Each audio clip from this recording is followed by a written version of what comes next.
13세기부터 중국에서 인도와 중동으로 가는 무역의 중요한 항로인 물라카 해협과 물라카는 다양한 정보가 오고 가는 만남의 장소 역할을 톡톡히 하고 있었고, 이런 장점 때문에 어마어마한 부자 도시가 되지요. 바닷가에 위치한 물라카는 향신료 무역을 위해서 전략적 항구를 찾고 있었던 유럽의 탐험가들에게 좋은 먹잇감이었어요. 제일 먼저 물라카를 손에 넣은 나라는 포르투갈인데요. 물라카를 점령하고 가장 먼저 한 일은 원래 있었던 나무 요새를 돌로 다시 튼튼하게 세우는 거였어요. 해안가 근처 언덕에 에이파모사라고 하는 요새를 만들고 두꺼운 성벽으로 그 요새를 둘러싸요. 성벽의 두께가 2.4m나 됐다고 해요. 포르투갈이 물라카를 침략할 당시의 상황을 아직 안 보셨다면 이 영상 마지막에 링크를 클릭하시면 됩니다.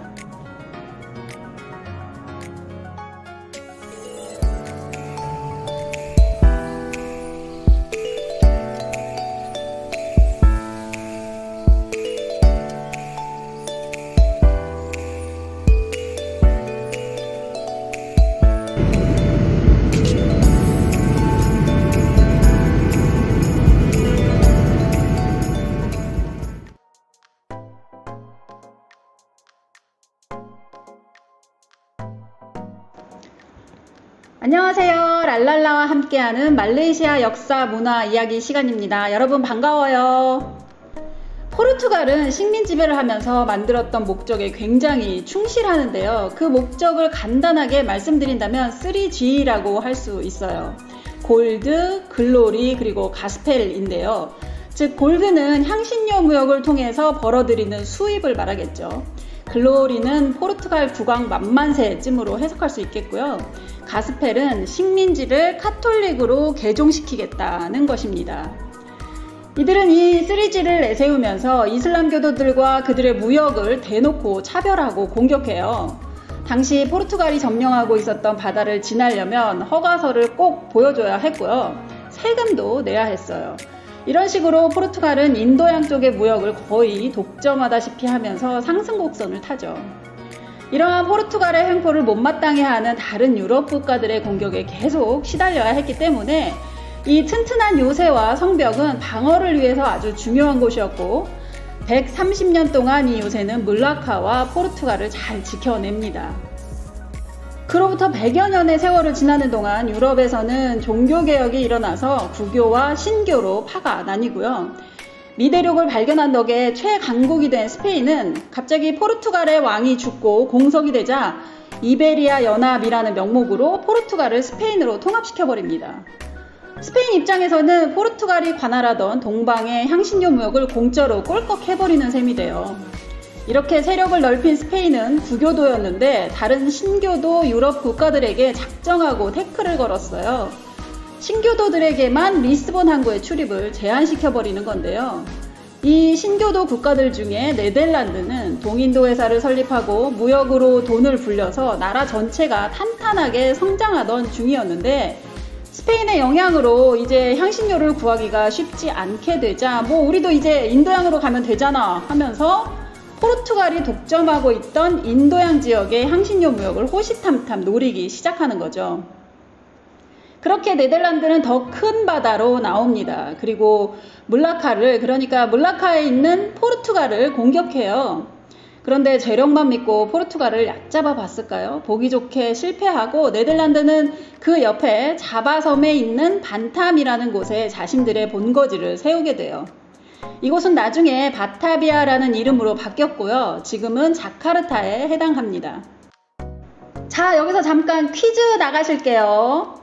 렘브란트, 빈센트 반 고호, 안네일기의 안네 프랑크, 이 세 사람의 공통점은 뭘까요? 바로 네덜란드의 수도 암스테르담에 박물관이 있다는 점입니다.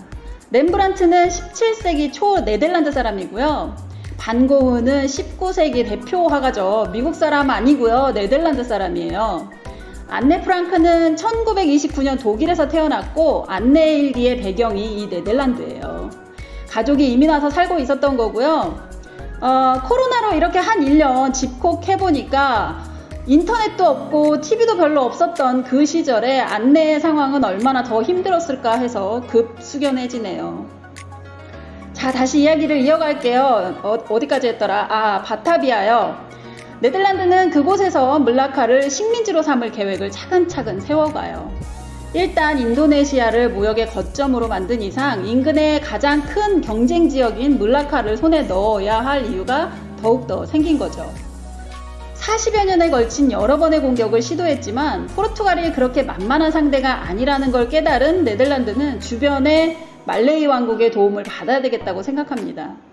포르투갈이 물라카를 점령할 당시 술탄은 도망갔다고 했던 내용이 혹시 기억나시나요?